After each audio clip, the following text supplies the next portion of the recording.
Salut les créateurs! Aujourd'hui, on va parler des tendances 2022 pour cette première partie d'année sur Etsy. Je tiens juste à préciser que je n'ai rien inventé pour cette vidéo, j'ai simplement vulgarisé l'article des tendances officielles d'Etsy. N'hésitez pas à le parcourir si vous voulez vous plonger plus sérieusement dedans. Mais pour ceux qui n'aiment pas lire ce long rapport pas très digeste et qui veulent aller à l'essentiel, alors cette vidéo est faite pour vous.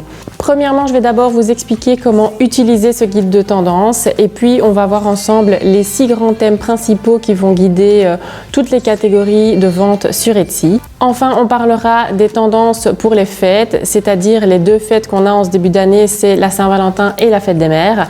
Et on terminera avec la plus grosse partie de cette vidéo, c'est-à-dire les tendances pour les catégories principales sur Etsy, c'est-à-dire maison et déco, vêtements, bijoux et accessoires, fournitures créatives, papeterie et accessoires de fête et enfin mariage. Je suis Aurore et j'aide les artistes et les créateurs à monter leur business en ligne pour vivre de leur passion.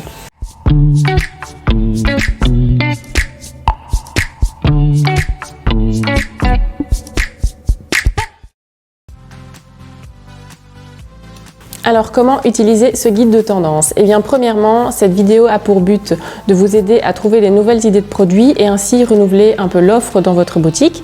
Vous pouvez aussi adapter votre identité visuelle, c'est-à-dire la façon dont vous allez présenter les produits, les prendre en photo, l'arrière-plan de vos produits, la bannière de votre boutique Etsy, la façon dont vous emballez les articles. Et enfin, ça peut également vous aider aussi à mieux gérer votre stock en prévoyant plus de quantité pour ce qui va être tendance.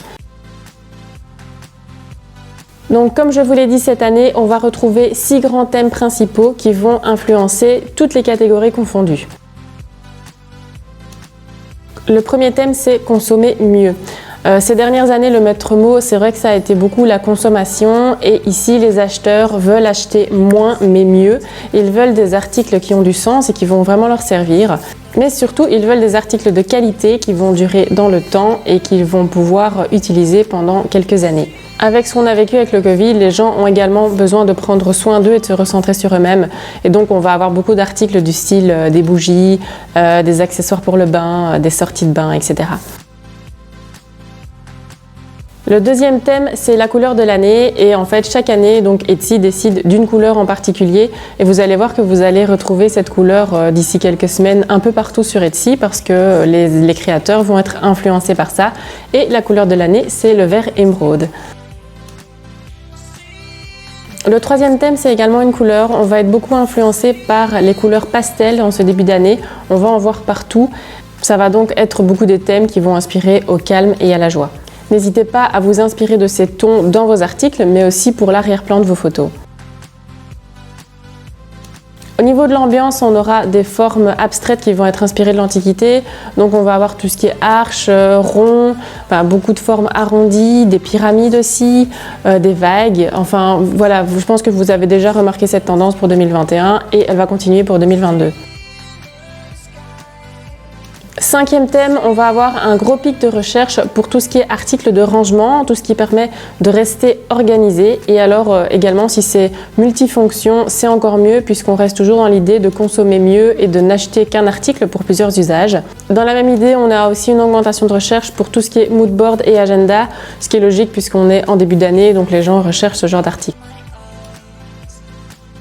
Dernière tendance, et celle-là je l'adore, c'est le retour des années 90, 90 et 2000. C'était déjà une tendance qu'on avait l'année passée et qui va encore continuer sur cette année. Donc on va être aussi dans des couleurs très peps et excentriques. Je vais maintenant voir avec vous les tendances pour les fêtes de ce début d'année, c'est-à-dire la fête des mères et la Saint-Valentin. Pour la fête des amoureux, Etsy affirme que cette année, on ne va pas offrir des cadeaux juste à notre bien-aimé, mais également à notre famille et à nos amis. Ce sera une fête qui aura pour occasion de dire à tout le monde qu'on les aime. Etsy vous conseille de faire des cadeaux un petit peu dans tous les budgets parce que c'est vraiment pas le genre de fête pour lequel on a parfois un budget très élevé. Il y a simplement des gens qui veulent parfois faire juste une petite attention comme une carte. On vous conseille aussi de faire des articles numériques pour tous les gens qui vont s'y prendre à la dernière minute, il y en a toujours, et qu'ils puissent donc télécharger l'article directement et l'imprimer chez eux. Pour les cadeaux de Saint-Valentin, les tendances sont aux articles qui sont fabriqués en verre teinté et qui vont colorer la réalité, c'est-à-dire tout ce qui est sun catcher, des bijoux en vitraux ou alors aussi des prismes en cristal. Ensuite, on a la fête des mères. Il faut savoir que la fête des mères sur Etsy, c'est quelque chose d'assez sacré et ça représente un des termes principaux de recherche pour toute l'année. C'est donc une grosse occasion de faire des ventes si vous vendez des articles qui peuvent s'offrir à maman. Je vais vous citer maintenant tout ce qu'il y aura à la cote pour la fête des mères en termes de cadeaux. Donc premièrement, on a les kits Do It Yourself qui permettent de passer simplement un moment avec maman avec ce kit, mais aussi de pouvoir lui offrir quelque chose qui va lui faire plaisir. On a les babioles personnalisées comme par exemple les porte-clés. On a aussi les indémodables bijoux personnalisés et ça revient chaque année. Donc par exemple des bijoux avec un monogramme qui permettent aussi de mettre un petit mot ou avec une gravure personnalisée. On a aussi cette année des articles qu'on appelle intergénérationnels qui pourront donc se transmettre de génération en génération. C'est-à-dire par exemple un plat qu'on va mettre au four avec une recette de cuisine familiale ou alors un bijou dans lequel on va pouvoir mettre des photos. On a aussi les illustrations personnalisées qui représenteront la famille ou maman et qui sont sous forme d'art ou aussi des dessins d'enfants. On a aussi dans les décorations de maison tout ce qui va être lié aux fleurs, donc c'est-à-dire l'art floral, les fleurs séchées et aussi tout ce qui est fleurs à presser. On a également une tendance cadeau pour les récipients aux formes originales comme des mugs ou bien des vases qui vont avoir une forme un peu particulière. Et enfin pour terminer, on aura tout ce qui va permettre à maman de prendre soin d'elle, c'est-à-dire toujours des savons, des articles de bain. On rejoint cette tendance de prendre soin de soi. On attaque maintenant la dernière partie de cette vidéo. On va parcourir les tendances pour chaque catégorie principale sur Etsy. Le premier thème, c'est maison et déco. Les gens, depuis le Covid, ont beaucoup relooké leur intérieur et cherchent à créer des espaces où ils vont vraiment se sentir bien. On passe plus de temps à la maison qu'avant, il y en a beaucoup qui télétravaillent aussi. Et donc voilà, c'est quelque chose qui va être tendance, la décoration. Et je vais vous expliquer sur quoi les gens vont porter leur attention. La première tendance de cette catégorie, c'est les articles polyvalents qui vont permettre soit de faire gagner de la place, soit de permettre de concilier vie familiale et télétravail, comme par exemple des tables modulaires. Je ne sais pas si vous avez déjà vu ces tables basses qu'on peut monter ou descendre, on peut travailler dessus ou alors ça peut également servir de table de salon. Eh bien c'est ce genre de choses, des tables gigognes qui peuvent se ranger dans un coin mais qu'on peut aussi déplier.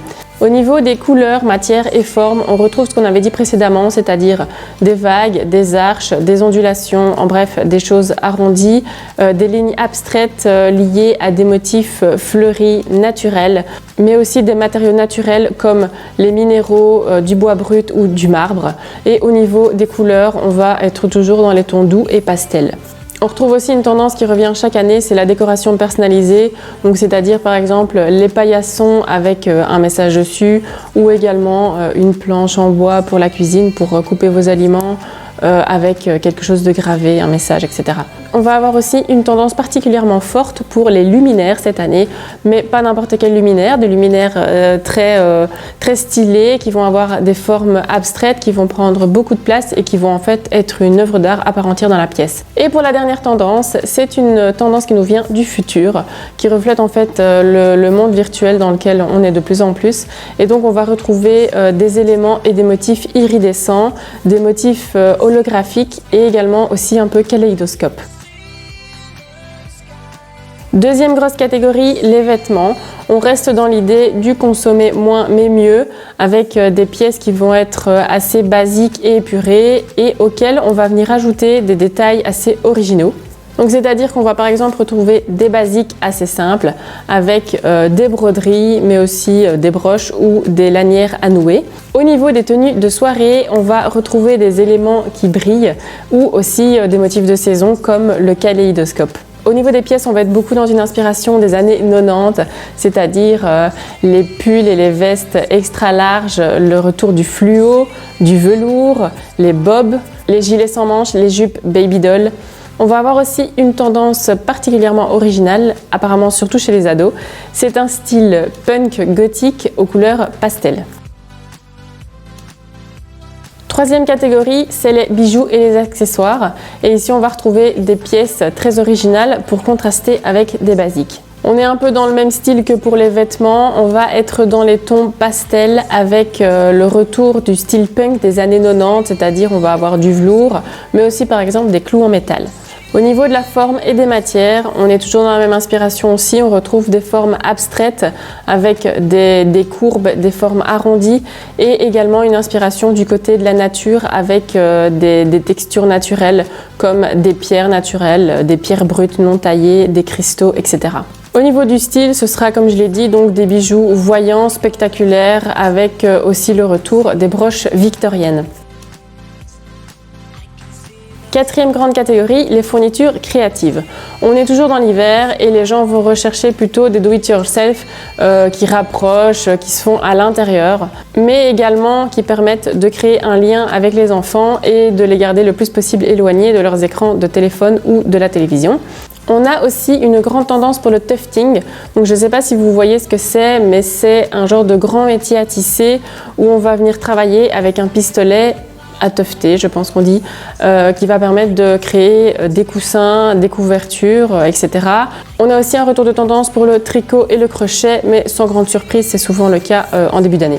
Les gens vont également chercher des kits qui vont permettre de décorer les chambres d'enfants ou qui vont être liés à des recherches d'objets lors de randonnées familiales à l'extérieur, mais aussi des kits qui visent à réutiliser un objet qu'on a déjà ou aussi à relooker la cuisine.